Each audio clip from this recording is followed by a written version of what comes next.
Okey, Assalamualaikum warahmatullahi wabarakatuh. Okey, kita teruskan kelas kita. Jadi saya akan record video ni penerangan penjelasan berkenaan dengan hari itulah. Okey.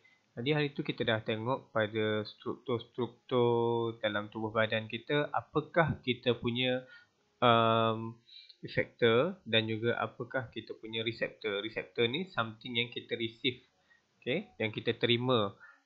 Contoh je macam kulit, kita terima rangsangan. Jadi kepekaan kulit pada bahagian badan yang berlainan pun berbeza juga.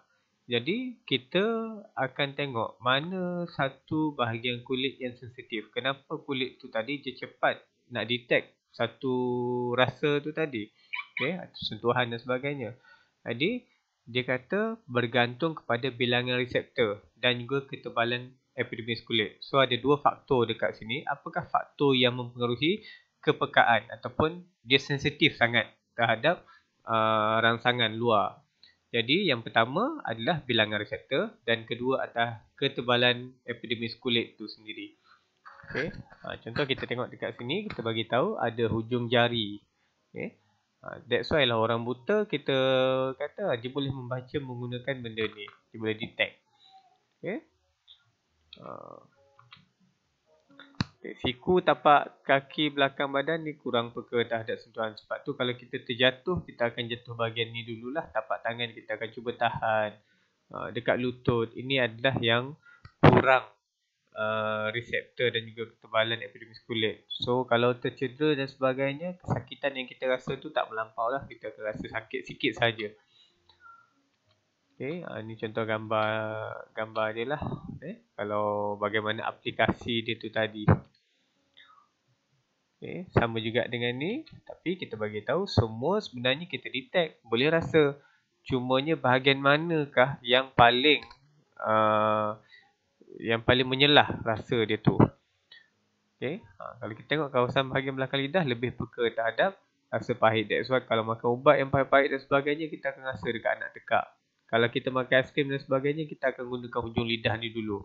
Ada sebab juga kenapa hujung lidah ni dulu. Nanti dalam bab nutrisi awak akan belajar berkenaan dengan kenapa kita ni tadi perlu gula dengan cepat.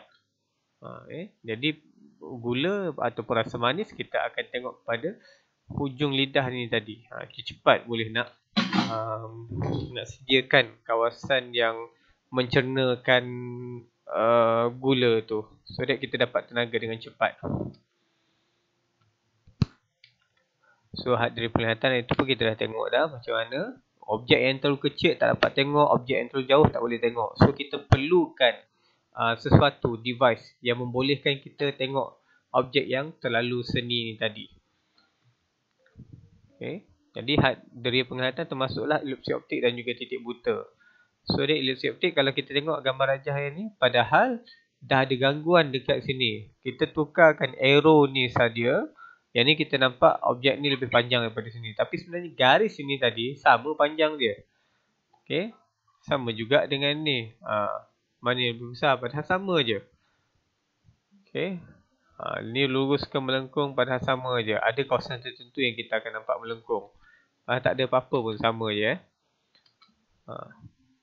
So ni kita bagi tahu ilusi optik tu, kalau kita kata apabila objek yang dilihat berbeza daripada keadaan sebenar. So dia orang buat magic benda macam ni jugalah. Okay. Sebab apa? Sebab otak kita dia tak dapat tafsir dengan tepat objek itu sebab ada gangguan dekat persekitaran. So kalau silap mata dia gunakan benda yang sama. Okay, benda yang ni sama. Garis ni tadi lurus ataupun tidak. Okay. So dia gambar-gambar ni kalau awak tengok dengan betul, awak akan nampak lah.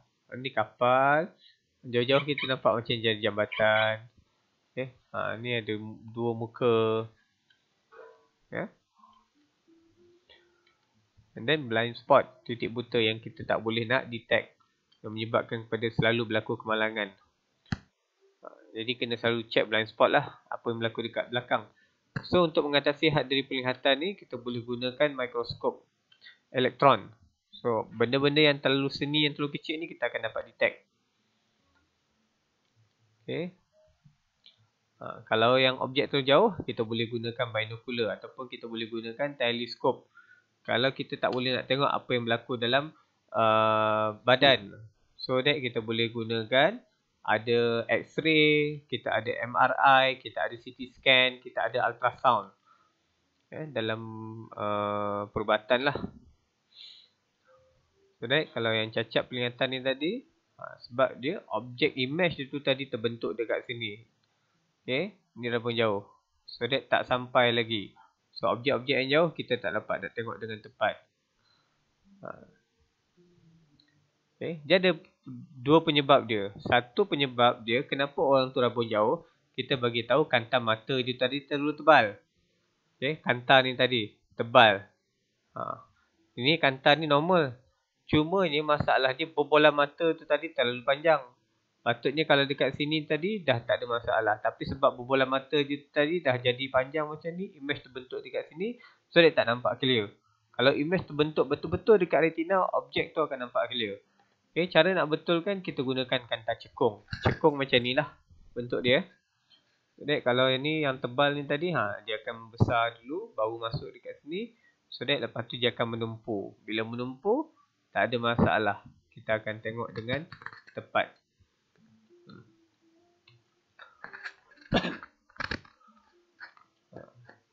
Ini tadilah. Siapa yang pakai contact lens, astigmatism, kita bagi tahu apa penyebab dia dan juga kantar silinder. Ini tak ada, kita tak titik beratkan. So that ni lah penglihatan orang yang astigmatism. So that dia tak nampak clear. Betul-betul ada masalah. Kena pakai spek ataupun kena buat pembedahan lah. Okay. Kalau tadi mata ada had deria dia, telinga pun ada juga had deria. Kadang ada orang tu tak boleh mendengar dengan baik. Okay. Kalau manusia pun kita bagi tahu kita boleh dengar 20 hingga 20,000 Hz sahaja. That's why kalau ada cerita kartun ke dan sebagainya, whistle tu digunakan, kata whistle untuk bagi arahan kepada anjing. So that kalau kita tiup, manusia dengar apa benda kau tiup apa, benda tu whistle tu rosak. Tak, sebenarnya anjing boleh dengar. Okay? Sebab dia punya Hz tu tadi berbeza. So that kalau luar daripada bunyi tu kita tak boleh dengar, kita kau tiup apa benda sia-sia kan. So apabila usia seorang tu tadi semakin meningkat, julat frekuensi pendengaran dia juga akan jadi semakin kecil. Sebab kita bagi tahu gegendang telinga dia dah tak efektif. Kalau sebelum tu gegendang telinga tadi baguslah, kenyal apa semua. Lepas tu dia jadi kurang kenyal. Kalau macam kompang, kita tepuk-tepuk tadi dia dah macam tak bagus kan, dah lembik macam tu. Jadi getaran tu tak akan jadi bagus. Okay. And then kita boleh gunakan stetoskop. Dulu stetoskop macam ni saja. Okay. So that stetoskop boleh bantu kita dengar apa yang berlaku dalam degupan jantung lah. Then kalau kita nak dengar satu benda yang jauh ataupun nak lebih kuat, kita boleh gunakan pembesar suara. Okay. Dan juga kita boleh gunakan mikrofon. Kalau orang yang ada kecacatan pendengaran, so apa yang kita boleh buat adalah kita kena baiki. Okay, sama ada menggunakan alatan ataupun kita mesti menggunakan satu pembedahan. Jadi kecacatan pendengaran, kebiasaan dia adalah ada jangkitan dan mikroorganisma dalam telinga, ataupun ada berlaku kecederaan, pernah jatuh dan sebagainya, ataupun orang tu makin lama makin tua. Jadi organ-organ ataupun sel tu tadi tak boleh berfungsi dengan baik seperti sebelumnya. Okay, kerosakan pada telinga luar dan telinga tengah lazimnya mudah dibetulkan. Yang susah kalau berkaitan dengan telinga dalam.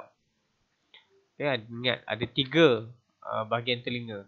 Jadi cara nak betulkan, gegendang telinga yang pecah tu tadi, ataupun kerosakan pada ossicle, tulang-tulang ossicle, dia boleh menggunakan ubat ataupun kita boleh menggunakan pembedahan.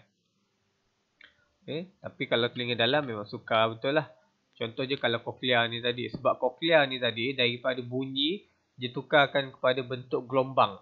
Dia nak hantar impas kepada kita punya otak. Nak tafsir ni bunyi apa ni, bunyi apa ni. Jadi koklea tu akan tukarkan daripada bentuk bunyi kepada bentuk macam elektrik maklumat. Jadi saraf auditori yang rosak masih tidak dapat dibetulkan. Gunakan ubat ataupun nak gunakan pembedahan. Kalau ada mungkin kat negara-negara luar dia gunakan saraf-saraf wire semua tu lah. Okay, dan ni kita ada tengoklah internet implant apa semua macam mana dia buat. Okay, ni kita ada bahagian koklea. Masukkan elektrod dekat situ. Okay. So that ni alat bantuan lah. Daripada kalau dulu mesin mendengar macam ni, makin lama makin kecil. Dan kita tengok pula kepada rangsangan dalam tumbuhan. Sebab kita kata ada tropism tu tadi. Okay. Tengoklah bahagian daun bergerak ke arah mana, bahagian akar bergerak ke arah mana. Okay. Kalau kita manusia dan juga binatang, kita ada rangsangan kita, tumbuhan pun ada juga. Sebab kita tengok tumbuhan ni tadi dia perlukan cahaya, dia perlukan air. Kadang kalau ada sekitar-sekitar objek tu tadi, kita nampak dia melilit naik ke atas. Ataupun kita tengok daun semalu tu usik, dia tertutup. Okay. So that gerak balas tumbuhan boleh dibahagikan kepada dua jenis, iaitu yang pertama kita ada tropism dan yang kedua kita ada gerak balas nastik. Okay. Kita tengok dulu apa itu tropism. Okay. Kita bagi tahu dia gerak balas terarah tumbuhan terhadap rangsangan. Ada beberapa, iaitu contohnya yang pertama cahaya foto, and then air, hydrotropism, gravity, geotropism. Okay. So that dia akan pergi ke arah tu. Kalau pergi ke arah tu, maksudnya dia positif pada tropism tu. Kalau dia tak pergi ke arah tu, maksudnya dia adalah negatif tropism. Okay, gerak balas ke arah tumbuhan lazimnya berlaku pada keadaan dengan perlahan dan juga kurang ketara. Jadi kita perlu rekod satu video tu, mungkin paling-paling nak tengok ada perubahan sikit dalam 2 hari. Kita nampaklah ada perubahan sedikit. Okay, ni kita tengok phototropism contoh dia. Okay, pertama terhadap cahaya. Jadi pucuk dia tadi, daun tu tadi, dia akan terarah kepada cahaya. Jadi kita bagi tahu dia bila dia terarah pergi ke arah itu, dia adalah positif tropism ke arah tu. So that phototropism positif. Okay, akar je kita bagi tahu negatif lah. So that kita bagi tahu sini, oleh sebab tumbuhan perlukan cahaya untuk fotosintesis, maka phototropism positif memastikan pucuk dan daun tumbuhan dia nak memperoleh cahaya matahari yang cukup, dan juga dia boleh buat makanan dia sendiri melalui satu proses fotosintesis. Okay, hydrotropism macam tadilah, hidroelektrik, hidroponik dan sebagainya. Hydro berkaitan dengan air sahaja. Okay, bahagian mana tumbuhan yang perlukan air, yang akan cari air? Bahagian akar. Jadi akar itu kita akan bagi tahu hydrotropism positif adalah bahagian akar sebab dia pergi ke arah air. Okay, yang daun tu tadi negatif lah. Okay, and then kita ada geotropism mengikut pada gravity. Gravity, kalau awak ada satu barang, handphone awak pegang, lepas tu awak lepaskan handphone tu, dia pergi ke arah mana? Atas ke bawah? Kalau pergi ke arah bawah, bermaksud gravity positif adalah ke arah bawah. Jadi yang bahagian mana pokok tu tadi dekat bawah? Bahagian akar dia ke ataupun bahagian daun dia? Kalau awak bagi tahu bahagian akar dia, maksud dia akar dia ni tadi akan menyebabkan geotropism positif. Okay, sebab kalau positif untuk gravity ke arah bawah. Apa fungsi dia? Okay, so that tumbuhan yang tumbuh jauh ke dalam tanah ni, dia akan mencengkam. So that dia akan lebih stabil pada tumbuhan tu tadilah.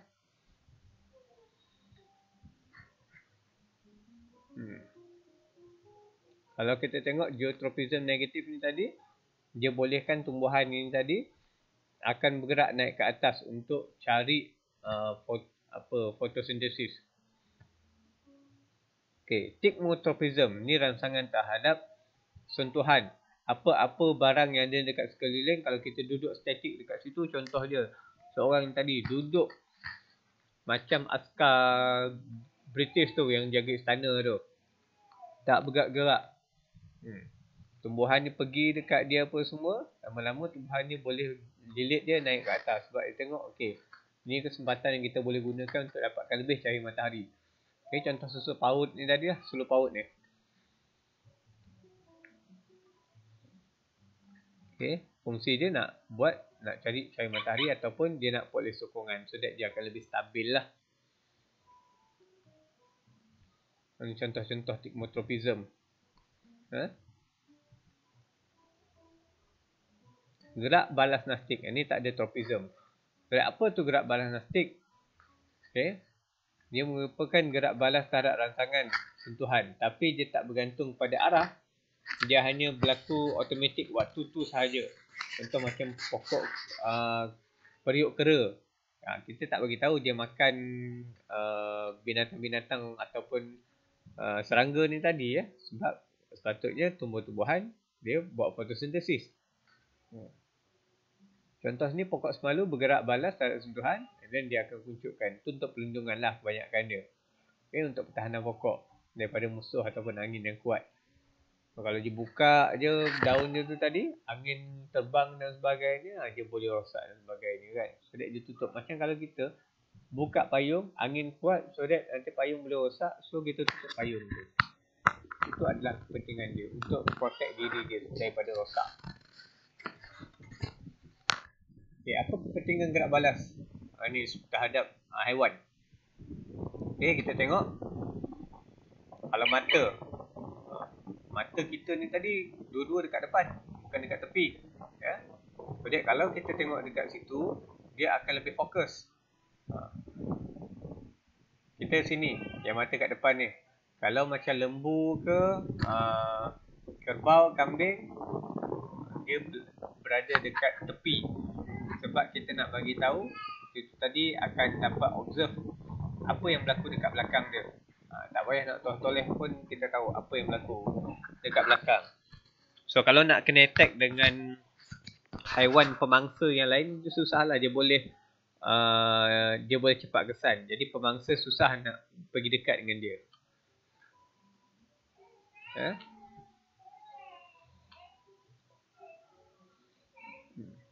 Ni kita tengok macam Arnab ni tadi dekat tepi, dia bukan dekat depan, dekat tepi ya. Jadi kalau kita berada dekat belakang dia ni, cepat je dia detect kita, so that dia boleh selamatkan diri. Okay, perbezaan dia dekat sini, monokular yang macam Arnab tu tadi, so that dia berada dekat sisi. Kalau macam harimau kucing berada di bahagian depan. Walaupun luas medan penglihatan yang kecil, yang ni besar, yang ni kebanyakan dia kita bagi tahu dia berada pada haiwan mangsa. Okay. Jadi keluasan medan penglihatan tu akan lebih besar lah. Daripada ni haiwan pemangsa ni tadi, dia akan lebih kecil. Sebab kita nak fokus. Ini tak perlu nak fokus pun. Yang ni dia boleh, asalkan boleh ushar sekeliling tu cukup. Ni image 3D, 2D ni tak payah nak file mana pun. Okay. Apa kelebihan dia? Supaya dia boleh nak budget. Ni berapa jarak lagi ni? Mampu ke aku nak serang dia dengan jarak macam ni? Yang ni kelebihan monokular ni tadi, yang daripada jauh tadi dia nak cuba dekat dengan dia, dia dah boleh detect awal-awal dah. So dia boleh selamatkan diri. Okay. So beza, ini untuk pemangsa, ini untuk pemangsa. Sebab ni lebih fokus. Bila lebih fokus, boleh anggar jarak dengan tepat. Yang ni boleh lihat dengan luas. Bila dapat lihat dengan luas, pun bantu dia untuk larikan daripada kena tangkap. Okay, stereophonic, monophonic. Stereo ni tadi sekeliling lah. Jadi kita menggunakan kedua-dua belah telinga ni tadi untuk mendengar. Kalau kita tutup sebelah, kita nak cuba detect ni datang daripada mana bunyi ni, dia lebih susah. Okay, kebanyakan haiwan mangsa dia ada penglihatan monokular. Tetapi kepentingan pendengaran stereophonic bagi manusia adalah nak tentukan lokasi sumber bunyi ni tadi. Okay. So, bantu haiwan pemangsa tentukan lokasi. Dan pendengaran stereophonic juga bantu haiwan mangsa nak tentukan lokasi pemburu dan melarikan diri padanya. So, kebiasaan daripada kita ada dua telinga untuk mendengar dengan lebih baik. Ini julat frekuensi, jadi tak ada masalah sangatlah. Okay. So, ni organ-organ deria yang lain. Now, nak make sure bahawa haiwan-haiwan ni tadi boleh survive dengan baik. Dia ada pula feromon, nak protect diri dia. Okay. Bau-bau yang busuk tadi, so dia Macam kita attack dia macam lepas tu bau busuk tu tak payahlah picit-picit dia apa semua, biarkan je macam tu. Okay, garis lateral ni tadi. Okay, so ni pun membantu dia untuk camouflage ataupun dia boleh berlindung di sebalik rumpai-rumpai tu tadi, okay, dalam air. Ni penghasilan medan elektrik. Okay, so that selesai dekat situ. Nanti awak boleh tengok bab yang kedua. Buku saya buat hari tu tolong lengkapkan. Okay, nanti kita akan semak. Okay, terima kasih.